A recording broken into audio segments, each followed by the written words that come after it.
end of September, and we found that the fresher the gravel after development, the more inclined the fish were to use it.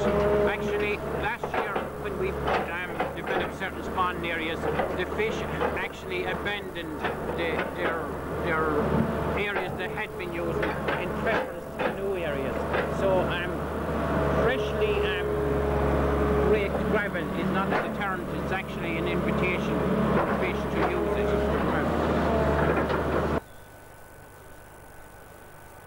Now Mick, this isn't the first project of this type that you have undertaken. I believe it's been quite successful further up the river and also on this beat. Well, we have developed the spawning beds for the last couple of years, and we found that it's been quite successful. Last year actually we made another spawning channel farther over. This whole area we're looking at here is the old Shannon River bed. The water actually flowed in this area prior to the Shannon Scheme. So as I said, the gradual shrinking of the river out to the main channel occurred over, we'll say, the last 50 years. So what we're actually doing now is stripping off all this growth that did occur, and we're retaining the gravel. If you can look down along the channel, you'll see that we've left the gravel down along, and we're hoping that the fish will come back into this stream this year to spawn. Later on, towards the end of November, early December, Jim, you can come back, and actually when the water will be flowing down here and when there'll be fish in it, we hope you'll be actually able to pick up some of the salmon reds on camera. SB, along with their planting program, their scientific research program, that they actually also have a policy of promoting our wild stocks as well. And actually that's what this type of work is doing. It's promoting our wild fish, because it's giving them extra spawning areas, and it is wild fish promotion, really.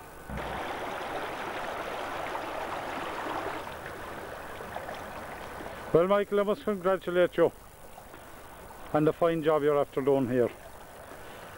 Did you think you were going to get the flow, or were you ever had your doubts? Well, I tell you now, Jim, that was the most difficult part of it, because we had to work very hard and very long. For a couple of days actually it took us to get the flow exactly right, and we discovered there was a very prolonged flat running right all up along there, and at this point here the gravity flow was to drop, so we had to drop it enough to get the water coming.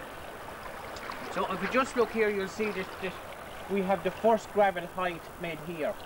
Now on normal streams and rivers, you'll find that salmon prefer these kind of little flats just above a rough or a height, because I think maybe it provides that bit of a soft that they can actually lay the eggs, and they won't be washed away, you see, like you get in a rough below such a situation. So we've built these in with the machine. We've softened the gravel, pulled it back to this point, and then leveled it off. In doing that also, we're cleaning the gravel. You can see how remarkably clean it is. To remind you of some river in Alaska, Jim. I must say it's absolutely beautiful. Here, the gravel. Now, the fish will select this kind of a situation, this kind of an environment here to spawn in. We're firmly convinced of that. Now, we've also, I'll show you as we go down along, we've made little deeps. Now, we're not aiming just for spawning here, we're aiming for a nursery as well. So we've made little deeps for the par. And we've also placed boulders at random down along through these deeps, so as the little par will have cover, and they'll use it as their little habitat, or their little areas of habitation. I must say, Mick, it's for something that's only there for a couple of weeks. It looks as if it's been there forever. There's a fantastic job. It seems to have matured very quickly. When do you expect to see the first fish into it? Well, remarkable thing to tell you, Jim, a fish jumped up there this morning, and I mean this is only October, but we expect we'll get fish into this in mid-late November for spawning reasons. So I think they're already sizing it up. Isn't it absolutely marvellous? Yeah. I must say it's a fantastic job and does great credit due to you. Well, I'll tell you, Jim, it's remarkable in this sense that that gravel has laid kind of dormant and covered over by vegetation and silt for, you know, since after the Shannon Scheme. And it's great to see that has been revived again, and it's actually now a living stream, so to speak. Beautiful fresh spawning gravel, lovely fast running water, just the right flow for spawning. Was that gravel there, do you reckon, since the pre-Shannon Scheme days? Yes, these are the famous spawning beds of Castleconnell. I mean, they were probably the best spawning beds in Europe. And it's amazing. There must be a great sense of satisfaction and discovery going along and finding this old riverbed again. Well, it's so fulfilling, Jim. It's been buried and lost maybe, and now it has been recovered and it is visible again. And as I said, shortly it'll be living again, because we hope to get the fish spawning and the little pair and so forth and so forth. It's a marvellous undertaking, and again, every credit to you.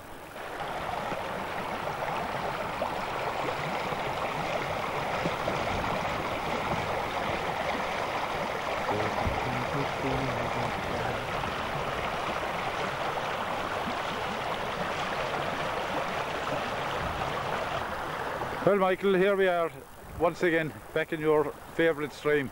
This is now the end of November, and as we can see, there are already salmon reds here.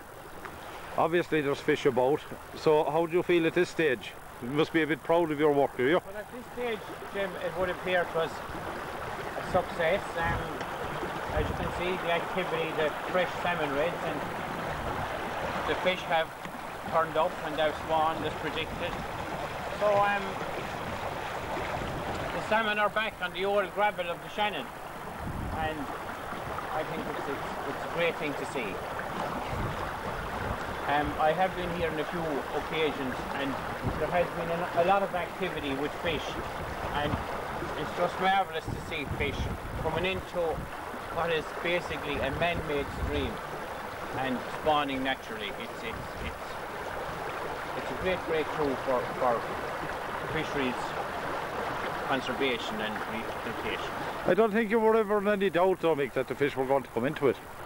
I know that was the purpose of the whole operation, to give back a section of the old riverbed to salmon, and from the word go we hope to work out. And I think I remember pointing out to you, Jim, that we built these little heights, these little gravel heights, and I did say to you at the time that salmon favoured those kind of situations, and here we are, right on top of one of these heights. We have fabulous salmon rays. Now you can see how large it is and how deep it is, which would suggest that it was two very big fish that actually made that particular rate. And if you look just upstream there now, you'll see another one of those heights, and in a moment we'll just go on up and look at that height, and we'll see, because I did see fish spawning just on top of that height as well, so there should be 1 or 2 or 3 salmon reds there as well. Wild fish that are coming back here, Mick. Oh yes, wild fish, yeah, these would be wild fish. And I mean, the wild salmon are the source for the future of the fishery, and indeed of any fishery, so that's why it's so exciting to see natural wild salmon reds in the river, because it augurs well for the future. Little heights that, as I said, the salmon like to use when they're spawning, because there's a little soft or a little recess right above the height. Now, if you look at the riverbed there, you can see the scum on the stones, but right here you can see the gravel right fresh, and you can actually see that the gravel has been rooted. So what you're looking at there actually is a salmon red. Indeed, it's quite possible there are 2 reds there. If you just look, there's possibly one there. That's probably one, and that's a second. Now, I actually seen 2 pairs of fish spawning right on this particular spot. Now, if you look right across here, you can see that there's 1, 2, there's probably 3 more reds across there in that line. You can see the stones, you can see the gravel that they rooted back to make the little bed or the recess.